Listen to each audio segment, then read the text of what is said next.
आंख बंद करके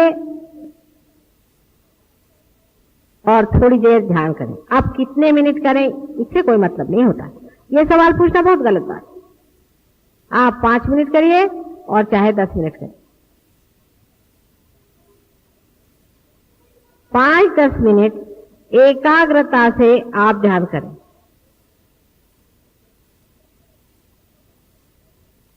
नतमस्तक होकर के आप ध्यान करें।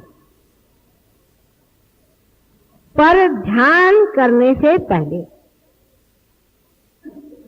इसको समझ लें, ध्यान करने से पहले जहां बैठ रहे हैं उस आसन में बंधन दें,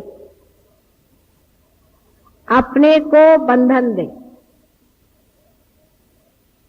अपने शरीर को बंधन दें। 7 मर्तबा अपने शरीर को बंधन दें, स्थान को बंधन दें, फोटो को बंधन दें।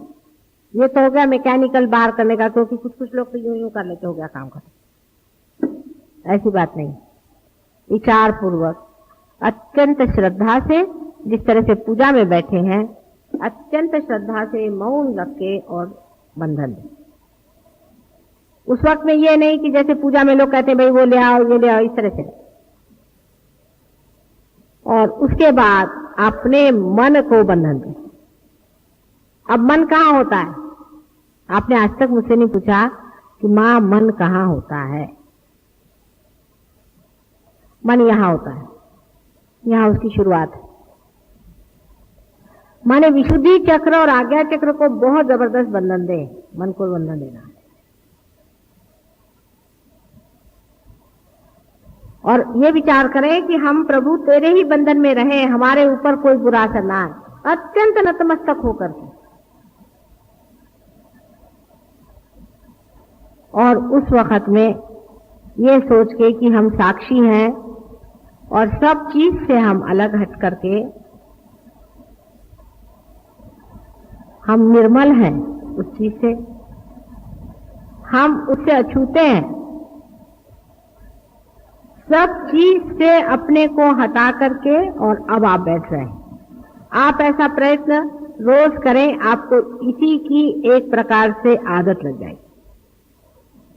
अत्यंत श्रद्धा पूर्वक ध्यान करें सवेरे का समय, चाहे 10 मिनट और चाहे आधे घंटे, उसका कुछ फर्क नहीं पड़ता। ध्यान करते वक्त में कुछ हाथ ऊपर नीचे मत करिए। ध्यान करते वक्त में सिर्फ फोटो की ओर दृष्टि रखते रखते आंख को बंद कर लें और कोई हाथ पैर घुमाने की जरूरत नहीं।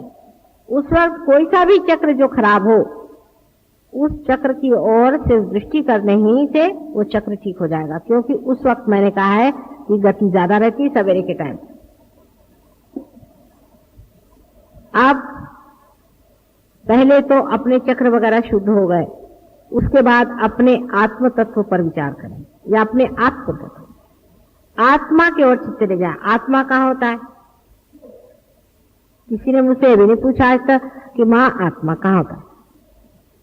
आत्मा हमारे हृदय में होता है, लेकिन उसकी सीट जो है यहाँ सहस्त्रार के ऊपर में होती है। तो इसलिए मैंने कहा था कि हृदय में नतमस्तक हो और चित्त जो है सहस्त्रार की ओर ले जाके आत्मा के ओर समर्पित हो।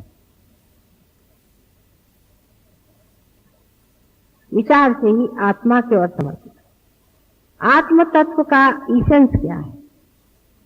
आत्म तत्व जो है वो पवित्रता है। पूरी निर्मल पवित्रता कहिए, उसके ओर नजर करें। वो पूर्णतया अलिप्त है, किसी चीज में लिप्त नहीं।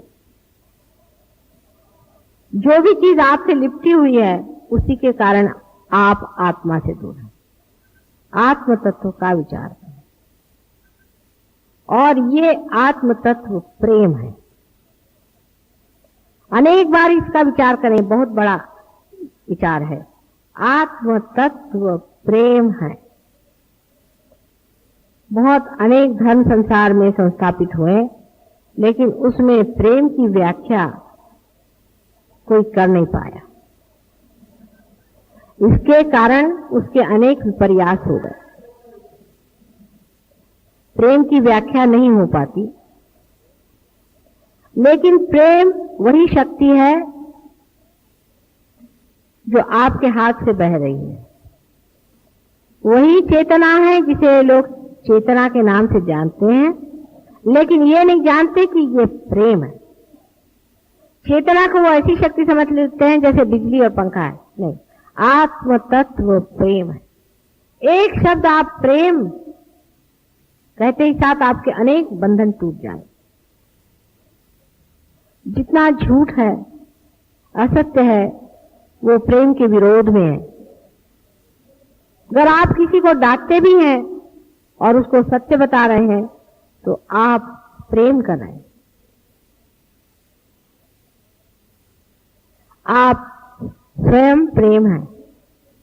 इसलिए प्रेम तत्व पे आप विचार करते ही आप आत्म तत्व में उतर सकते हैं। ध्यान में कोई सा भी एक विशेष विचार नहीं लेने का, लेकिन अब आप कह सकते हो हैं कि मैं वही प्रेम तत्व हूं, मैं वही आत्म तत्व हूं, मैं वही प्रभु की शक्ति हूं। आप इसे कह सकते हैं। इस तरह से 2-3 बार कहते ही आप आशीर्वादित होंगे, क्योंकि आप सत्य कह रहे हैं। आपके अंदर से वाइब्रेशन जोर से चलने लगे। अब रोजमर्रा के जीवन में क्या करना चाहिए? रोजमर्रा के जीवन में आपको पता होना चाहिए कि आपके अंदर शक्ति प्रेम तत्व की है। आप जो भी कार्य कर रहे हैं, क्या आप प्रेम में कर रहे हैं या दिखाने के लिए कर रहे हैं कि आप बड़े भारी सहयोगी हैं? हम अगर कभी किसी को कोई बात कहते हैं या डांटते हैं तो हम देखते हैं कि दूसरे दिन वो आकर के सहयोगियों में बैठ करके हमें गालियां देते हैं लोग, और उसके बाद कहते हैं कि हमारे वाइब्रेशंस क्यों चले गए। तो इस तरह की अगर आप मूर्खता करते हो तो बेहतर है कि आप लोग सहयोग में नहीं आए। सहयोग में वही आदमी आ सकता है और चल सकता है जो कुछ लेना चाहता है। उसको देने का कोई भी अधिकार नहीं है, उसको लेना ही है हमसे। वो अगर देना चाहेगा, उसकी वो शक्ति जब हो जाएगी तो बहुत ही बढ़िया चीज हो जाएगी। लेकिन आप तभी दे पाते हैं जब आप ले पाते हैं। इसलिए पहले लेना सीखिए। हमारे अंदर क्या दोष है? रोज के जीवन के इसमें आप देखते चले कि हम क्या चीज दे रहे हैं। हम प्रेम दे रहे हैं। क्या हम स्वयं साक्षात प्रेम में खड़े हैं? हम सबसे लड़ते हैं, सबसे झगड़ा करते हैं, सबको परेशान करते हैं और हम सोचते हैं कि हम सहयोगी हैं। इस तरह की गलतफहमी में नहीं रहना। अपने साथ पूर्णतया दर्पण के रूप से रहना चाहिए। माने अपने को पूरी समय देखते रहिए। समझ लीजिए हमारे माथे में कोई चीज लग गई तो आप बताएंगे माता जी आपके सर में कुछ लगा, इसको पोंछ लीजिए। इसी प्रकार आप अपने को देखते रहें कि देखिए हमारे यहाँ पर ये चीज लग गई है, इसको हम पोंछ लेते हैं।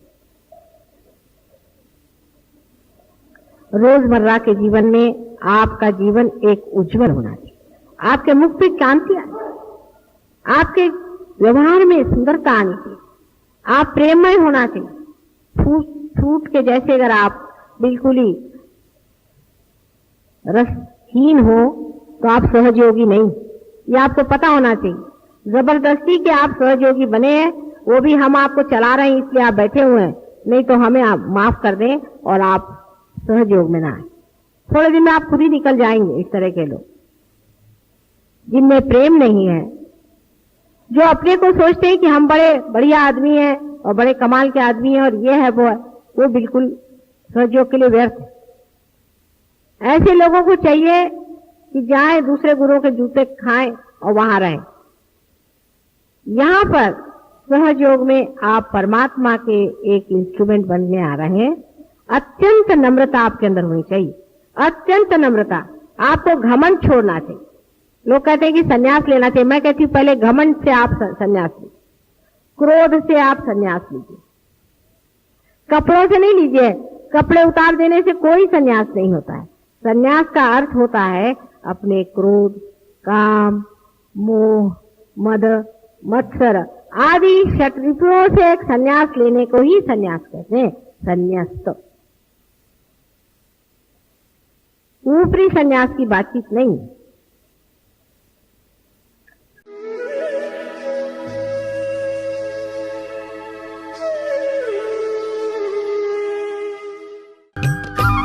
सब्सक्राइब कीजिए कुंडलनी जागरण को और प्रेस कीजिए बेल आइकन को, जिससे कि आपको मिल सके हमारी लेटेस्ट वीडियो सबसे पहले।